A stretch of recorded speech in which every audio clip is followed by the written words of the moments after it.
Quite often recently, I've been asked something like, what is your final bread recipe? Or where can I find your bread recipe? Or what is your favorite bread recipe? And I've struggled to answer that question, although I do understand it because I have done a lot of videos with experimentation, trying to see what certain ingredients do in the bread recipes, the egg white bread recipes, of course. And through that journey, I've made some discoveries, and I recognize that not everyone goes back and watches from the beginning and sees all of the different iterations of the bread. But I struggle to answer the question because I never set out just to make one recipe. I have done tons of experimentation with different ingredients to see what effects they have on the bread, and through that I have developed a lot of different recipes that give different results, and they work for people with different tastes. So as I've gone along this journey, my goal has been to give you guys all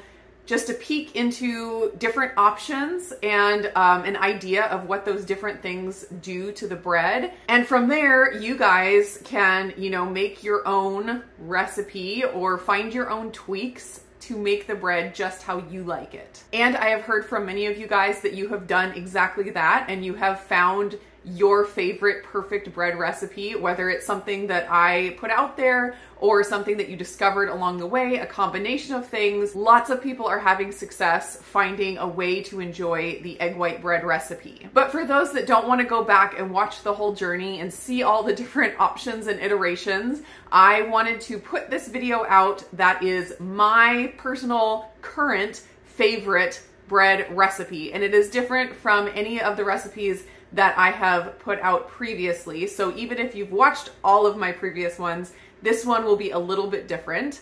Like I said, I did all of those experiments trying to figure out what different ingredients do to the final product. And then after that, I started experimenting with combinations of those different products and seeing how together they affect the finished product. There's so much trial and error because I'll have in my mind this, add-in does this and this add-in does this. If I put them both in, they'll do this. But then when you put it both together, it's chemistry and something totally unexpected happens. And so there have been a lot of different loaves, a lot of trial and error. And this is the recipe I have come to recently that I really, really enjoy. And I feel like it gives like the best of all worlds. This recipe is a loaf bread recipe. I have done lots and lots of bun recipes, my butter bun 2.0 probably being the most popular. Absolutely delicious. But I did want to mention that when I make a loaf of bread, I do it quite differently than the way I make my buns. And some people like to take the bun recipe and put it into a loaf, and that's their preference. I found for myself that I didn't care for that as much. When I make the buns, I like to have a really doughy texture, and I get that with a combination of a lot of gelatin and different fibers, acacia fiber being my favorite one. And I find that doughy texture works really well in a small bun. But for me, I don't care for it when I put it into a loaf because there's too much inside and the doughiness is just too much for me.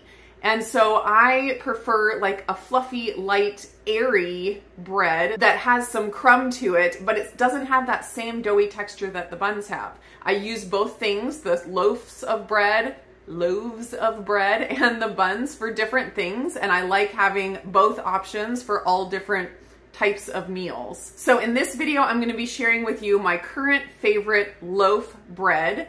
And by sharing my current favorite loaf of bread, I am not saying that any of the recipes I have done previously are bad. They're just different, and everyone can try any of the ones that they want, any of the ones that they are able to get the ingredients for, and everyone gets to choose what they like the best. If you don't like this one that I'm going to be making today the best, there are all kinds of other tweaks and variations you can do until you find what you like. The ingredients for my current favorite bread loaf starts with 295 milliliters of water. That's about 1 1/4 cup. Then 100 grams of egg white powder, also called egg white protein powder or dried egg whites. They're all the same thing. I'm going to use some allulose, some salt, some cream of tartar, some arrowroot starch that you can reduce or omit if you want to make this as low carb as possible. I do like what the arrowroot adds as far as texture and taste, but if having the lowest carbs possible is the highest priority, it can be omitted. I'm going to use just a little bit of beef gelatin powder. In a lot of my bun recipes, I add about a tablespoon per recipe, but in this bread loaf, I'm going to add only a teaspoon because the more gelatin powder you add, the more doughy the bread is. And since I don't want the bread loaf to be as doughy as the buns, I'm just doing a little bit of gelatin powder. Then at the end, after everything is mixed in, I'm going to add in a 1/4 cup of butter powder and 2 tablespoons of the whole egg powder. You could use yolk powder as well. And for anything that I have substitutions for in here, I will put that in the recipe. And anything that can be omitted, like the arrowroot, I will also note that in the recipe. You might notice that I don't have any fiber in this recipe. I've been using acacia fiber and I've experimented with oat fiber and psyllium husk powder, different things like that. But in my loaf bread, I don't care for the fiber because like I said, the fiber kind of makes the inside doughy and makes it more dense, which is great for a bun or a roll, but for a loaf of bread, it's not exactly what I'm going for. So this recipe has no fiber. The first thing I'm going to do is add my gelatin powder on top of my water. I'm just putting it on top of the water first because if I throw it in later, it might clump and you don't want that. If you make an egg white bread mix, like I've shown you with my bun base, and you mix the gelatin powder into the mix, you don't have an issue with clumping. But if you're throwing everything in individually, you can have it clump if you don't sprinkle it over the water first. Next, I'm going to add 100 grams of egg white powder. And according to the packaging on my egg white powder, that would be about 1 1/4 cup. But I always recommend going by weight instead of by volume because volume is inherently flawed when you're measuring something like powder because it can be packed down and condensed a lot and make a huge difference in your finished product. Next, I'm going to add a 1/4 cup of allulose, and you can get away with reducing allulose. And I actually want to do a video real soon where I show a loaf of bread with the 1/4 cup of allulose and then one with, 2 tablespoons, one with 1 tablespoon, and go down all the way to like a teaspoon and show you the difference in result that you get. If you do omit allulose altogether, you will get not as brown of a loaf.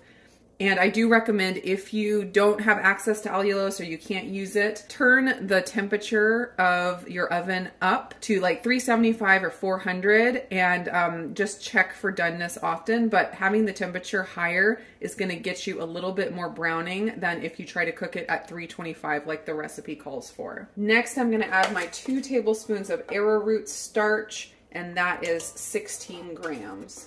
And I've done this recipe with just 1 tablespoon of arrowroot starch as well as without any, and you still get a good result with either of those options.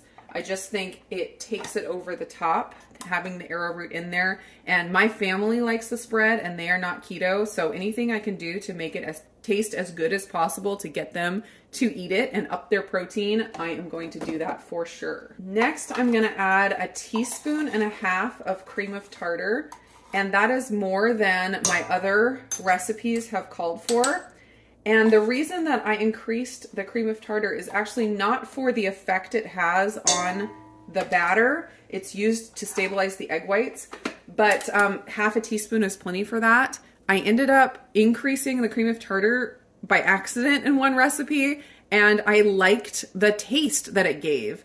Cream of tartar is a byproduct of fermentation, the fermentation of making wine, and it has kind of a fermented flavor, kind of a sourdough type flavor. And so I was surprised when I increased my cream of tartar. I kind of got that little bit of a tang that I wanted, and I liked the flavor that it added to the bread. And fun fact, if you didn't know, baking powder is actually just a combination of cream of tartar and baking soda. So if you use baking powder in your recipes, you've already been using cream of tartar. Next thing I'm gonna add is 1/2 teaspoon of salt. And I'm just gonna mix that up a little bit to make everything moistened before I start the mixer.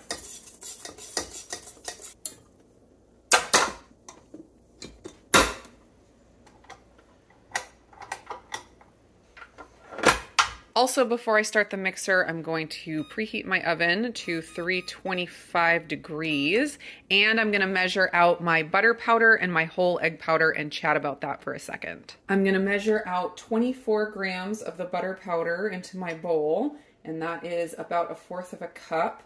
And so I have recipes where I do just butter powder as my add-in. And then I have recipes where I do the whole egg powder or the yolk powder as the add-in. And I started experimenting with using both because they don't work exactly the same in the recipes. They have a similar effect because they both have fat in them, but I found that I really liked the combination of both. The whole egg powder gives a lot of bubbles into the bread and makes it nice and light and airy. And then the butter powder has that effect, but lessened.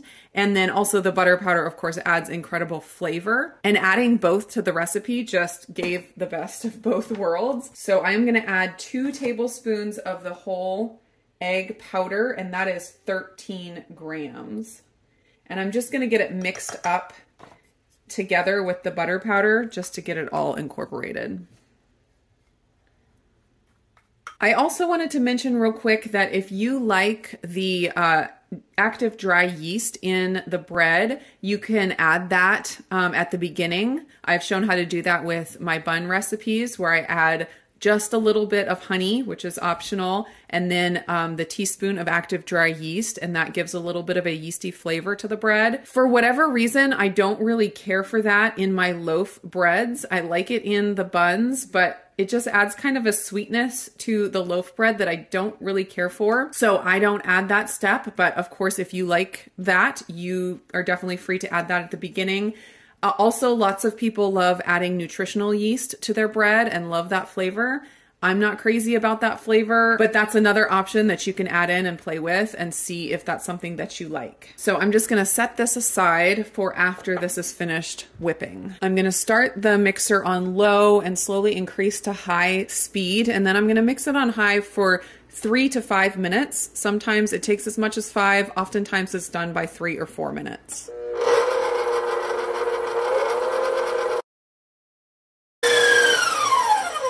Took about 3.5 minutes today to get to a good consistency. Now I'm just gonna throw in my whole egg powder and butter powder mixture. Get that just mixed in. I don't want to whip it at this point.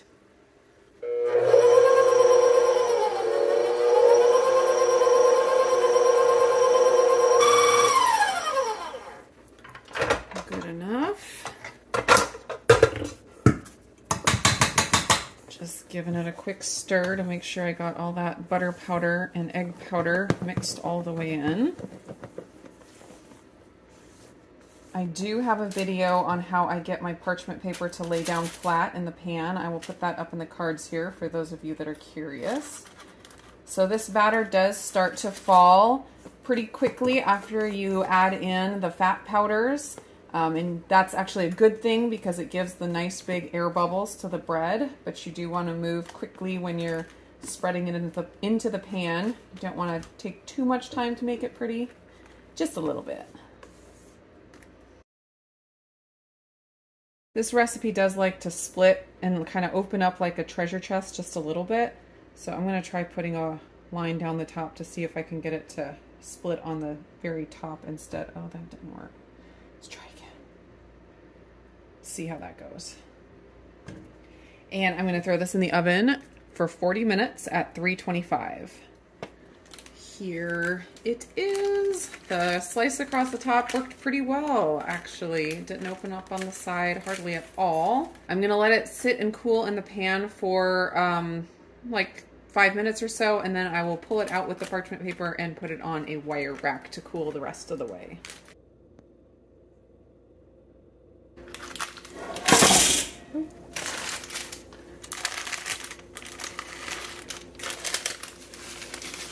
Sides are nice and straight. Looks like a beautiful loaf of bread. All right, this is nice and cooled off and ready to slice. Here we go.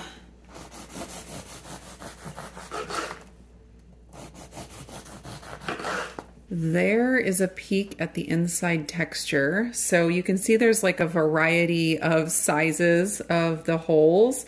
It's very soft. There's no squishy, wet feeling at all. I just love the combination of the whole egg powder and the butter powder because the flavor of the butter powder is incredible, but the whole egg powder is what really gives the nice big bubbles in the bread. So the combo just is amazing. And then the arrowroot starch really adds to the flavor and really adds to like the crumb and the texture. A beautiful loaf of bread. So good that my family, who is definitely not keto, will eat it and enjoy it. The kids like using it. And it is really the closest I have come to a real bread on keto. And the fact that it's almost entirely protein is just amazing. I do best with little to no fiber in my diet. I include some fiber just for enjoyment's sake, like vegetables and, you know, adding it to recipes sometimes.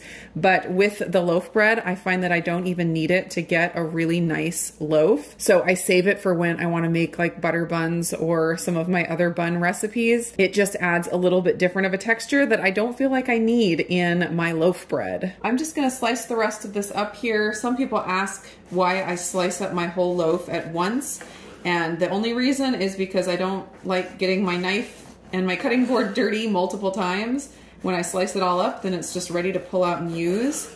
But of course you could leave it whole and just slice a piece at a time. Also, I always get asked if this bread toasts, and yes, it does. It toasts great. My tip is to toast it on a lower temperature than you would toast normal bread, and to check it often because it does brown faster, especially with the allulose, and you can burn it really easily. So lower temperature, check often. Let me just give you a quick rip here so you can see what that looks like. Nice and soft. I love all the big bubbles. Here's the squeeze test. Keeps its shape. And the crumple test.